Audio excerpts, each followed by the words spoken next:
మీరు నిజంగా శాంతియుతంగానే నిరసన కార్యక్రమం చేపడతా ఉంటే ఎందుకు పోలీసులు వచ్చి మిమ్మల్ని అరెస్ట్ చేయాల్సిన అవసరం ఏమొచ్చింది అక్కడ? ఈ యొక్క ప్రభుత్వం ఇంటెన్షన్ అన్న, పోలీసుల ఇంటెన్షన్ అని కూడా మేము అనుకోవట్లేదు. ఎందుకంటే పోలీసు వ్యవస్థ అనేది ప్రభుత్వంలో ఒక భాగము. ప్రభుత్వం ఏది చెప్తే వాళ్ళు కూడా అదే చేస్తారు.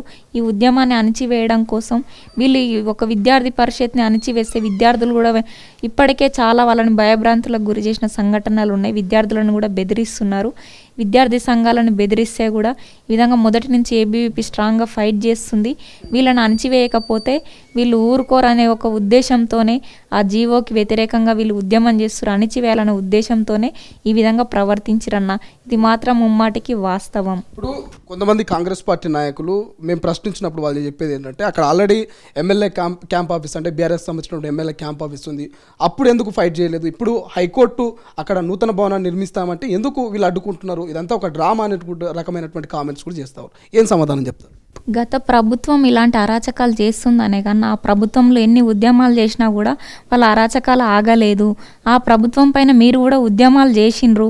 మీరు అధికారంలోకి వచ్చినాక కూడా వాళ్ళు ఆక్రమించిన భూములను ఎందుకు వెనుకకు తీసుకోవడానికి ప్రయత్నిస్తలేరు? కనీసం ఆ విషయం ఎక్కడ ప్రస్తావించట్లేరు. ఎందుకని? మీ ప్రభుత్వం అధికారంలో ఉంది, వాళ్ళు అక్రమంగా ఆక్రమించుకొని క్యాంప్ ఆఫీస్ కట్టుకున్నారు. దానిపైన చర్యలు తీసుకోవాల్సింది పోయి వాళ్లకు పోటీ పడుతూ మీరు ఈ విధంగా ఆక్రమణ చేయడం అనేది మీకు ఏ విధంగా సమంజసమని మేము ప్రశ్నిస్తున్నామన్నా. ఇప్పటి వరకు ఆర్ఎస్ ప్రవీణ్ కుమార్ లాంటి నేతలంతా కూడా మద్దతు ఇచ్చారు. సో ఇప్పుడు ఈ సంఘటన తర్వాత ఎట్లా ఉండబోతుంది అనుకుంటున్నారు? ఏది ఏమైనా నా మీద చేసిన సంఘటన ఖండించడం కాదు, నేను మెయిన్గా ఖండించేది అంటే జీవో 55 నేను ఖండిస్తూ ఉన్నా. నాకు న్యాయం చేయమని నేను అడగట్లేదు. ఆ యొక్క యూనివర్సిటీ భూమిని రక్షించాలి.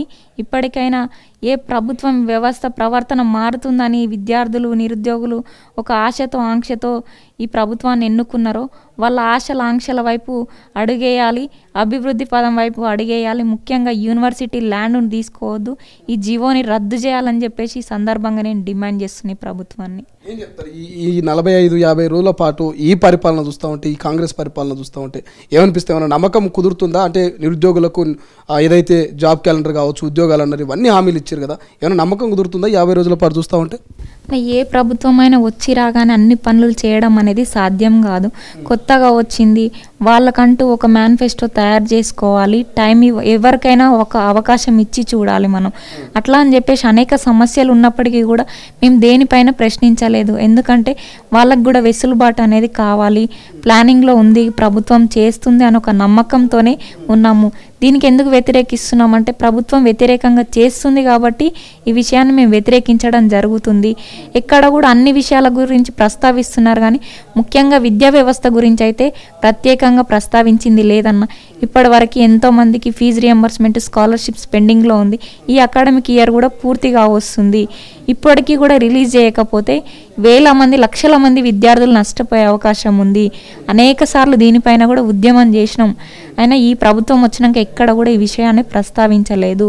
అంటే గత ప్రభుత్వంతోనే మీరు పోల్చుకోదలుచుకున్నారా అని చెప్పేసి ప్రశ్నించదలిచిన.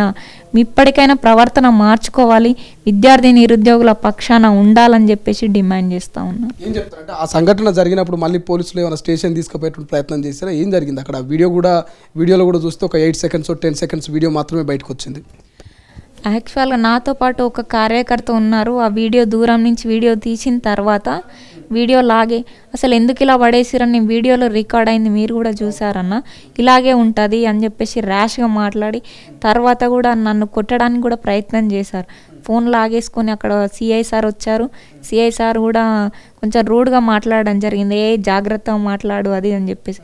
సార్ మేమేమో క్రైమ్ చేసి పారిపోవట్లేదు, మేము ల్యాండ్ దగ్గరికి వెళ్ళడానికి మాత్రం ప్రయత్నించినాం. మేము ల్యాండ్ ఏమి ఎత్తుకొని పోం కదా సార్, మీరు కోఆపరేట్ చేస్తేనే మేము న్యాయం కోసం కొట్లాడగలుగుతున్నాం. ఈ విధంగా చేయడం కరెక్ట్ కాదు అంటే నువ్వు పాస్వర్డ్ చెప్తావా లేదా అని చెప్పేసి అక్కడ ఎవ్వరూ లేరు. బెదిరించడానికి కూడా ప్రయత్నం చేసి మీరు ఏం చేసినప్పటికీ కూడా సార్ నా మీదనే నువ్వు అబద్ధం ఆడినా మేము లాగలేదు అని చెప్పేసి ఆర్గ్యుమెంట్ చేశారు. ఏదేమైనప్పటికీ సార్ ఏది నిజం అనేది తర్వాత బయటకు వస్తుంది. నేను ఇప్పుడు ఏం మాట్లాడను, నా మొబైల్ నాకు ఇవ్వండి అని చెప్పినప్పటికీ కూడా వాళ్ళు చాలాసేపు అబ్జర్వేషన్లో పెట్టి వీళ్ళు ఏం చెయ్యర్లే, వాళ్ళ ముందు మేము సేఫ్లో పెట్టాం వీడియో, డిలీట్ చేశారన్న ఉద్దేశంతోనే ఫోన్ ఇచ్చారు వాళ్ళు, లేకపోతే మాకు మొబైల్ ఇచ్చేవాళ్ళు కాదు. మిమ్మల్ని ఆ సంఘటన జరిగిన తర్వాత స్టేషన్లో కూర్చోబెట్టారు అయితే? ఆ స్టేషన్కి తీసుకెళ్లారు. అక్కడికి వెళ్ళినాక మా రియాక్షన్ని బట్టి వాళ్ళు ఆ వీడియో డిలీట్ చేసినాం అనుకొని ఈవినింగ్ టైంలో మమ్మల్ని వదిలేసారు.